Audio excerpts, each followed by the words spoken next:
Hi friends, എൻ്റെ പേര് ഷമീർ എന്നാണ്. B4Bet എന്ന് പറഞ്ഞാൽ എൻ്റെ ഒരു പുതിയ യൂട്യൂബ് ചാനലാണ്. അപ്പോൾ എല്ലാവരും സപ്പോർട്ട് ചെയ്യുക, മാക്സിമം സബ്സ്ക്രൈബ് ചെയ്യാം. ഇന്ന് നമ്മൾ ഈ ചാനൽ ഡിസ്കസ് ചെയ്യാൻ വേണ്ടി പോകുന്നത്, അല്ലെങ്കിൽ നമ്മൾ പഠിക്കാൻ വേണ്ടി പോകുന്നത് വെച്ചിട്ടുണ്ടെങ്കിൽ എങ്ങനെയാണ് നമുക്കൊരു 199 രൂപ, അതായത് ടാക്സ് അടക്കം 222 രൂപക്ക് ഒരു വെബ്സൈറ്റ് നമുക്ക് എങ്ങനെ കംപ്ലീറ്റ് ആയിട്ട് സെറ്റപ്പ് ചെയ്തെടുക്കാം എന്നുള്ളതാണ് നമ്മൾ ഈ ഒരു വീഡിയോയിൽ ചർച്ച ചെയ്യുന്നത്. അപ്പോൾ ഞാൻ എങ്ങനെയാണ് അത് ചെയ്യുന്നത് എന്നുള്ളത് കാണിച്ചു തരാം. ഓക്കെ, അപ്പോൾ ജസ്റ്റ് എങ്ങനെ നോക്കാം എങ്ങനെയുണ്ടെന്ന്. ഹായ് ഫ്രണ്ട്സ്, അപ്പോൾ നമ്മൾ ആദ്യം തന്നെ എന്താ ചെയ്യേണ്ടതെന്ന് വെച്ചിട്ടുണ്ടെങ്കിൽ നമ്മൾ വെബ്സൈറ്റ്, അതായത് ഡൊമൈൻ, വെബ്സൈറ്റിന് ഏറ്റവും ഇമ്പോർട്ടൻസ് സാധനമാണ് ഡൊമൈൻ. അപ്പോൾ ഡൊമൈൻ നമ്മൾ ആദ്യം റെഡിയാക്കണം. അതിന് മുന്നേ ഹോസ്റ്റിങ്ങും നമ്മൾ വേണം. അപ്പോൾ ഇത് രണ്ടും ഉണ്ടെങ്കിൽ നമുക്ക് കണക്ട് ചെയ്യാൻ പറ്റുള്ളൂ. അതിനുശേഷം വേർഡ്പ്രസ് നമുക്ക് ഇൻസ്റ്റാൾ ചെയ്യാൻ പറ്റുള്ളൂ.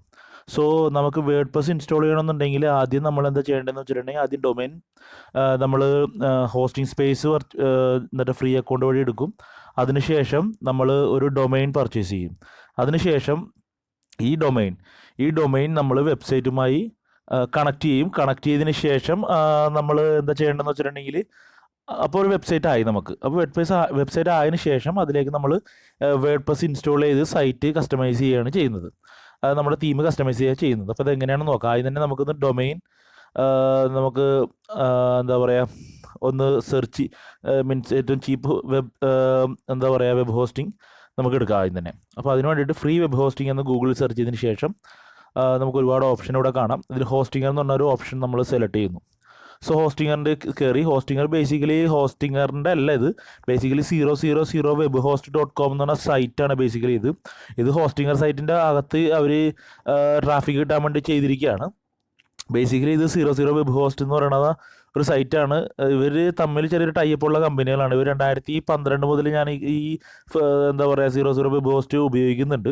സോ അപ്പോൾ അതിനുവേണ്ടി നമ്മൾ അക്കൗണ്ട് എടുക്കാൻ വേണ്ടി നമ്മുടെ ഇമെയിൽ ഐ ഡി കൊടുക്കുക, പാസ്വേഡ് കൊടുക്കുക, ഏത് ഡൊമൈനാണോ വേണ്ടത് ആ ഡൊമൈൻ നമ്മൾ അടിച്ചു കൊടുക്കുക. അതിനുശേഷം നമുക്ക് അടിച്ചു കൊടുത്ത് രജിസ്റ്റർ ചെയ്യുമ്പോൾ നമുക്ക് ജിമെയിലിൽ ഒരു മെയിൽ വരുന്നു. അതുവഴി നമ്മൾ ഇമെയിൽ വഴി ഇത് വെരിഫൈ ചെയ്യണം. സോ നമ്മൾ ഇവിടെ വെരിഫൈ ചെയ്തു. സോ വെരിഫൈ ചെയ്യാണ്, നമ്മുടെ ഇമെയിൽ വഴി വെരിഫൈ ചെയ്തു. അപ്പോൾ ഓൾറെഡി ഈ ഇമെയിൽ വെരിഫൈഡ് ആയി ലോഗിൻ ചെയ്യാം. ഇനി നമ്മൾ ലോഗിൻ ചെയ്യാൻ വേണ്ടി ചെല്ലുമ്പോൾ നമുക്ക് നമ്മളുടെ ലോഗിൻ ക്രെഡൻഷ്യൽസ് ചോദിക്കുക, അതായത് ഇമെയിലും പാസ്വേഡ് നമ്മൾ രജിസ്റ്റർ ചെയ്ത് കൊടുത്ത ഇമെയിലും പാസ്വേഡും നമ്മൾ ഇവിടെ അടിച്ചു കൊടുക്കുക. ബേസിക്കലി ഇതൊരു ഫ്രീ ഹോസ്റ്റിംഗ് സ്പേസ് ആണ്.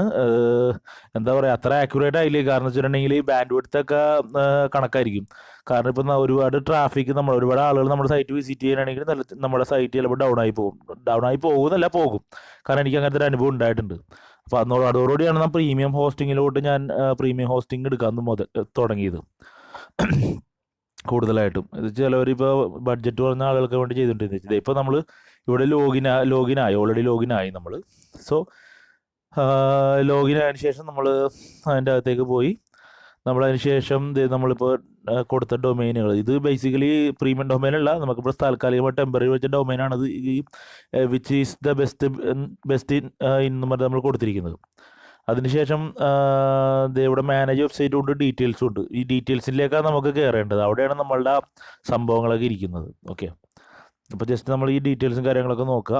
പിന്നെ നമ്മൾ പ്രീമിയം ഹോസ്റ്റിംഗ് എടുക്കുന്നതാണ് ഏറ്റവും നല്ലത്. പിന്നെ നമുക്ക് ജസ്റ്റ് ഒരു കമ്പനിക്ക് വെറുതെ ഒരു വെബ്സൈറ്റ് മതി എന്നാണെങ്കിൽ ഇത് നമുക്ക് ചെയ്യാം. ഈ ഒരു ഓപ്ഷൻ മതി.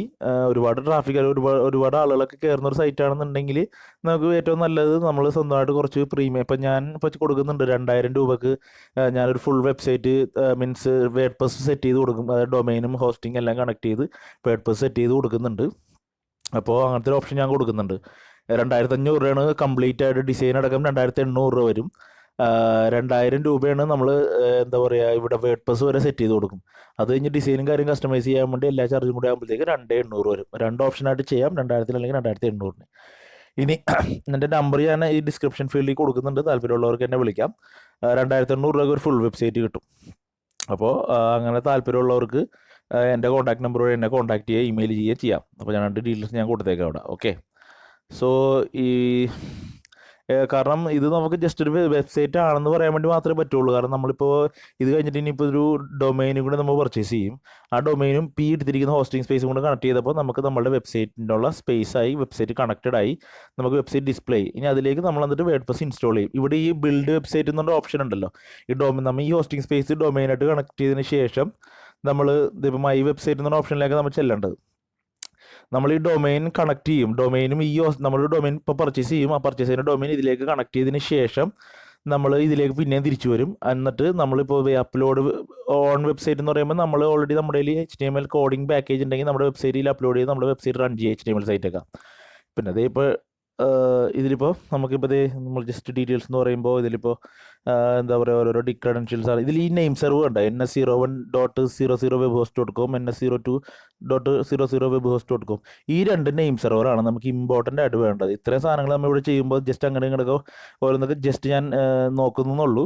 ബേസിക്കലി നമുക്ക് വേണ്ട മെയിൻ സാധനം എന്ന് പറയുന്നത് ഈ നെയിം സെർവേഴ്സാണ്. ഈ നെയിം സെർവേഴ്സിന് ഈ രണ്ട് സാധനം നമ്മൾ ഡൊമെയിൻ പർച്ചേസ് ചെയ്തതിന് ശേഷം അവിടെ DNS എന്ന് പറഞ്ഞൊരു സാധനം ഉണ്ടാവും ഡൊമെയിൻ്റെ അക്കൗണ്ടിൽ. ആ ഡൊമെയിൻ്റെ അക്കൗണ്ടിൽ ഓൾറെഡി ഒരു നെയിം സെർവർ ഉണ്ടാവും. ഗോഡാഡിയുടെയാണ് ഞാൻ എടുക്കാൻ ഉദ്ദേശിക്കുന്നത്. അപ്പോൾ ഗോഡാഡിയുടെ നെയിം സെർവർ അവിടെ ഉണ്ടാവും. അതിലേക്ക് ഈ പറഞ്ഞ നെയിം സെർവർ ഇപ്പോൾ ഞാൻ കാണിച്ചിരിക്കുന്ന 00 വെബ്ഹോസ്റ്റിൻ്റെ നെയിം സെർവർ എടുക്കണം. ഇനി ഇതേ നമ്മൾ ഡൊമെയിൻ പർച്ചേസ് ചെയ്യാൻ വേണ്ടി പോകണതാണ്. അപ്പോൾ ഡൊമെയിൻ നമ്മൾ എന്താ എടുത്തു. 199 ഡൊമെയിൻ ഗോഡാഡിയിൽ അവൈലബിൾ ആണ്. സോ ഞാനിപ്പോൾ ഒരു ഡൊമെയിൻ അടിക്കുകയാണ് bestways.in എന്നും പറഞ്ഞ് ഞാൻ കൊടുക്കുകയാണ്. സോ കൊടുത്തു കഴിയുമ്പോഴത്തേക്കും 199 ഉള്ളൂ ഈ ഡൊമെയിൻ. ടാക്സ് ഇറക്കി 222 വരും. അത് അവൈലബിൾ ആണ്. സോ നമ്മളുടെ ഡൊമെയിൻ നമ്മൾ ഉദ്ദേശിച്ച ഡൊമെയിൻ അവൈലബിൾ ആണ്. സോ നമ്മൾ ആ ഡൊമെയിൻ ആഡ് ടു കാർട്ടിലേക്ക് അടിച്ചു. നമ്മൾ കാർട്ടിലേക്ക് ആഡ് ചെയ്തു. സോ കാർട്ടിലേക്ക് ആഡ് ചെയ്തു. നമ്മൾ ആ കാർഡ് കണ്ടിന്യൂ ചെയ്തു. നമുക്ക് വേറെ പർച്ചേസ് ഒന്നും ഇല്ലാതുകൊണ്ട് നമ്മൾ കണ്ടിന്യൂ ചെയ്തു. സോ കണ്ടിന്യൂ ചെയ്യുമ്പോൾ ഐറ്റംസിൽ 2 ഇയറിൻ്റെ ഓപ്ഷനായിട്ട് അവർ ഓട്ടോമാറ്റിക് സെറ്റ് ചെയ്ത് വെച്ചുകൊണ്ട് വന്നു. നമ്മൾ 1 ഇയർ ആക്കി. സോ 1 ഇയർ ആക്കിയപ്പോൾ 222 രൂപയായി. ടോട്ടൽ ടാക്സ് അടക്കം ഇത് 222 രൂപയായി. ഓക്കെ. സോ ഇതാണ് ഇപ്പോൾ നമുക്ക് കയ്യിൽ നിന്ന് പോയേക്കണ പൈസ 222. ഇതേ ആകെ നമുക്ക് ചിലവ് വരുന്നുള്ളൂ. ഇതിപ്പോൾ ഞാൻ അതിന് ശേഷം ലോഗിൻ ചെയ്തു. ഇതേ DNS ക്ലിക്ക് ചെയ്തു. ഈ DNS ക്ലിക്ക് ചെയ്യുമ്പോൾ ഇതിപ്പോൾ empty പേജാണ് വരുന്നത്. ബേസിക്കലി ഇവിടെ ഒരു നെയിം സെർവർ എന്ന് പറഞ്ഞിട്ട് താഴത്തേക്ക് ചെക്ക് ചെയ്യുമ്പോൾ കാണാം. ആ നെയിം സെർവറിലാണ് നമ്മൾ ആ 00webhost.com എന്ന് പറഞ്ഞിട്ട് ഉണ്ടല്ലോ NS01 നെയിം സെർവേഴ്സ്. അത് അപ്ഡേറ്റ് ചെയ്യേണ്ടത്.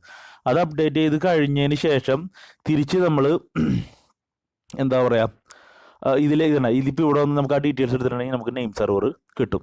സോ നമുക്ക് ഇവിടെ നിന്നിട്ട് നെയിം സെർവർ നമ്മൾ അവിടെ ഇൻസ്റ്റാൾ ചെയ്യാം. ഇതിപ്പോൾ കണക്ട് ചെയ്ത് കഴിഞ്ഞപ്പോഴത്തേക്ക് ഇനിയിപ്പോൾ ഞാൻ ചെയ്യാൻ വേണ്ടി പോകണമെന്ന് വെച്ചിട്ടുണ്ടെങ്കിൽ ഞാനിപ്പോൾ അവിടെ ആക്ച്വലി അവിടെ ചെയ്തിട്ടില്ല. നെയിം സെർവർ അപ്ഡേറ്റ് ചെയ്തിട്ടില്ല ചില കാരണങ്ങൾ കൊണ്ട്. ഞാൻ അപ്ഡേറ്റ് ചെയ്ത് നിങ്ങൾ വിചാരിക്കുക. അപ്ഡേറ്റ് ചെയ്യുമ്പോൾ പിന്നെ അപ്ഡേറ്റ് ചെയ്തിട്ട് നേരെ ഇവിടെ വരിക. ഇവിടെ ലോഗിൻ ചെയ്യുക. നമ്മുടെ പഴയ 00webhost.com ആദ്യം വരിക. അതിന് ശേഷം ഇവിടെ വരിക. ഇപ്പോൾ ഇവിടെ ആണെങ്കിൽ നമുക്കൊരു HTML സൈറ്റ് നമുക്ക് വേണമെങ്കിൽ ഈ ഫയൽ ഇവിടെ അപ്ലോഡ് ചെയ്താൽ HTML സൈറ്റ് നമുക്ക് നമ്മുടെ സൈറ്റായിട്ട് ഡിസ്പ്ലേ ചെയ്യാം. പിന്നെ ഉള്ളത് വേർഡ്പ്രസ് ആണ്. വേർഡ്പ്രസ് നമുക്ക് ഇൻസ്റ്റാൾ ചെയ്ത് ഇപ്പോൾ ഇൻസ്റ്റാൾ ചെയ്യാൻ വേണ്ടി ഇൻസ്റ്റാൾ ചെയ്തു. അപ്പോൾ എന്നോട് അഡ്മിൻ എന്ന് പറഞ്ഞാൽ ഒരു ഇൻബിൽഡ് ആയിട്ട് സെറ്റ് ചെയ്ത് തന്നെ സാധനമാണ് യൂസർ നെയിം. അപ്പോൾ പാസ്വേഡ് നമ്മൾ എന്തെങ്കിലും അടിച്ചു കൊടുക്കുക. നമ്മളുടെ URL ഇവിടെ ഓൾറെഡി സെറ്റ് ആയിട്ടുണ്ട്. ഇവിടെ ശരിക്കും നമ്മുടെ ഈ URL അല്ല വരുന്നത്. നമ്മുടെ ഡൊമൈനാണ് കണക്ട് അവിടെ നെയിം സെർവർ അപ്ഡേറ്റ് ചെയ്യുമ്പോൾ വരുന്നത്. പക്ഷേ ഇവിടെ ഇപ്പോൾ ഞാൻ നെയിം സെർവർ അപ്ഡേറ്റ് ചെയ്യാത്തതുകൊണ്ട് ഇതിലെ ഡിഫോൾട്ട് ഡൊമൈൻ തന്നെ വന്നു. അപ്പോൾ അത് ഇൻസ്റ്റാൾ ചെയ്തപ്പോൾ ഇൻസ്റ്റാൾ ഓപ്ഷനാണ്. ഇൻസ്റ്റാൾ ചെയ്യുകയാണ്. ഞാൻ എൻ്റെ സൈറ്റ് ഓൾറെഡി സെറ്റായി. അതിലേക്ക് ഞാൻ വേർഡ്പ്രസ് ഇൻസ്റ്റാൾ ചെയ്യുകയാണ്. ഓക്കെ. സോ വേർഡ്പ്രസ് ഇൻസ്റ്റാൾ ചെയ്യാൻ വേണ്ടിയിട്ട് കുറച്ച് ടൈം എടുക്കും. അപ്പോൾ റൈറ്റ് നോ അത് ഇൻസ്റ്റാൾ ചെയ്തുകൊണ്ടിരിക്കുകയാണ്. ഇങ്ങനെ ഇൻസ്റ്റാൾ ചെയ്തതിന് ശേഷം നമുക്ക് കഴിയുമ്പോൾ നമുക്കൊരു കോൺഫിഗറേഷൻ ഇവിടെ ഒരു ലിങ്ക് വരും. ആ ലിങ്ക് വഴി ക്ലിക്ക് ചെയ്തിട്ടുണ്ടെങ്കിൽ നേരെ നമുക്ക് നമ്മളുടെ വേർഡ്പ്രസിൻ്റെ തന്നെ അഡ്മിനിസ്ട്രേഷൻ ഇതിലോട്ട് കയറാം. അവിടെ യൂസർ നെയിമും പാസ്വേഡും കൊടുത്തു കഴിഞ്ഞാൽ നമുക്ക് വേർഡ്പ്രസിലോട്ട് കയറാം. വേർഡ്പ്രസിൽ കയറി നമ്മുടെ സൈറ്റ് സെറ്റായി കഴിഞ്ഞു. ഇത് ഇൻസ്റ്റാൾ ചെയ്ത് കഴിഞ്ഞാൽ നമ്മുടെ സൈറ്റ് സെറ്റായി. ഈ സൈറ്റിലേക്ക് കയറാനുള്ള യൂസർ നെയിമാണ് തൊട്ട് മുന്നേ നമ്മൾ യൂസർ നെയിമും പാസ്വേഡായിട്ട് കൊടുത്തു. അഡ്മിനും ഒരു പാസ്വേഡും നമ്പർ കൊടുത്തില്ല. യൂസർ നെയിം അഡ്മിനായിട്ടും പാസ്വേഡും കൊടുത്തു. ആ രണ്ട് സാധനം നമ്മൾ അപ്പോൾ ഇതിലേക്ക് കയറാനുള്ള URL എന്ന് പറയുന്നത് ഈ സൈറ്റ് അടിക്കുക /wp-admin എന്നും പറഞ്ഞിട്ട് വരുന്നതാണ് നമ്മുടെ അഡ്മിനിസ്ട്രേഷൻ്റെ URL, അഡ്മിനിസ്ട്രേഷൻ്റെ പേജ്. അതിലേക്ക് കയറിയിട്ട് യൂസർ നെയിം പാസ്വേഡും കൊടുത്തു കഴിഞ്ഞിട്ടുണ്ടെങ്കിൽ അതിലേക്ക് കയറി പാസ്വേഡ് കൊടുത്തു കഴിഞ്ഞാൽ നമുക്ക് ഇങ്ങനെ കയറാം. അപ്പോൾ നമ്മളിപ്പോൾ വേർഡ്പ്രസ് സൈറ്റിൻ്റെ അകത്താണ് കയറിയിരിക്കുന്നത്. ഈ സൈറ്റിൻ്റെ അകത്ത് കയറിയിട്ട് നമുക്ക് ഞാൻ കണ്ടോ ഡൊമൈൻ /wp-admin എന്നാണ് കാണുന്നത്. അപ്പോൾ നമ്മൾ സൈറ്റ് ഞാൻ എടുക്കുകയാണ്. സൈറ്റിൽ നിന്ന് എടുക്കുമ്പോഴത്തേക്കും സൈറ്റ് ഇവിടെ ഓൾറെഡി റൺ ആവുന്നുണ്ട്. കണ്ടോ സൈറ്റ് ഇപ്പോൾ ഓൾറെഡി റണ്ണായി. സൈറ്റ് ഇപ്പോൾ നമുക്ക് കാണാം. സൈറ്റ് ഇപ്പോൾ ഓൾറെഡി റണ്ണായി. അപ്പോൾ ക്ലിയറായി. സൈറ്റ് ഇപ്പോൾ ഓൾറെഡി റണ്ണായി. ഇത് എന്താ ചെയ്യണമെന്ന് വെച്ചാൽ നമുക്ക് തീമൊക്കെ വേണമെങ്കിൽ കസ്റ്റമൈസ് ചെയ്യാം. ഇപ്പോൾ ഇത് പേജ് ആഡ് ചെയ്യാം, തീം ഇപ്പോൾ എടുക്കാം. തീം എടുത്തതിന് ശേഷം നമുക്ക് തീമിൻ്റെ തന്നെ പല ഓപ്ഷനുകളുണ്ട്. തീമിൻ്റെ ഫൂട്ടർ സെറ്റ് ചെയ്യാം, ഹെഡർ സെറ്റ് ചെയ്യാം, മെനൂസ് സെറ്റ് ചെയ്യാം, ടാക്സ് മറ്റേ വിഡ്ജറ്റുകൾ സൈഡിലുള്ള നമ്മളുടെ സൈഡ് ബാറുകൾ അല്ലെങ്കിൽ വിഡ്ജറ്റുകൾ നമുക്ക് സെറ്റ് ചെയ്യാം. അങ്ങനെയുള്ള എല്ലാ ഓപ്ഷനും അവൈലബിൾ ആണ്. അങ്ങനെ നമുക്ക് സൈറ്റ് കസ്റ്റമൈസ് ചെയ്ത് നമ്മുടെ ഇതൊക്കെ എടുക്കുക. ഇപ്പോൾ നീ തീം ഓൾറെഡി സെലക്ട് ചെയ്ത് വെച്ചേക്കണം, അതുകൊണ്ട് കസ്റ്റമൈസ് കാണണം, അല്ലെങ്കിൽ ഇൻസ്റ്റാൾ എന്ന് അല്ലെങ്കിൽ ലൈവ് പ്രിവ്യൂ എന്നൊക്കെ പറഞ്ഞാൽ കാണുന്നത്. അപ്പോൾ കസ്റ്റമൈസിൽ ഞാൻ വെറുതെ ഒന്ന് നിൽക്കുക, ഓൾറെഡി ഇൻസ്റ്റാൾഡ് ആയ തീമാണത്. അതിലേക്ക് കസ്റ്റമൈസ് നക്കി കയറി അതിന് ശേഷം ഇവിടെ നമുക്ക് ഒരുപാട് ഓപ്ഷനുകൾ കാണാം. സോ ഓപ്ഷൻ എന്ന് പറയുമ്പോഴത്തേക്കും സൈറ്റ് അല്ലെങ്കിൽ തീം കസ്റ്റമൈസ് ചെയ്യാൻ വേണ്ടിയിട്ടാണ്, സൈറ്റ് കുറച്ചും കൂടി ഭംഗിയാക്കാൻ വേണ്ടിയിട്ട്. ഇപ്പോൾ ഒന്നും ഇതിൻ്റെ അകത്ത് നിലവിലില്ല, empty സൈറ്റ് ആണത്, അതുകൊണ്ടാണ് ഇങ്ങനെ ഇരിക്കുന്നത്. ഇതാണ് നമ്മുടെ സൈറ്റ്. ഓക്കെ, ഇനി നമ്മളെന്താ ചെയ്യണമെന്ന് വെച്ചിട്ടുണ്ടെങ്കിൽ ജസ്റ്റ് ഓൾറെഡി റെഡിയായി സാധനം. ഇനിയിപ്പോൾ ഇതുണ്ട്, നമുക്ക് ഇപ്പോൾ വേണമെങ്കിൽ ഇതിൽ ഒരുപാട് ഓപ്ഷനാണ്, തീം ഓപ്ഷൻസ്, ബ്ലോക്ക് സെറ്റിങ്സ്, അങ്ങനെ.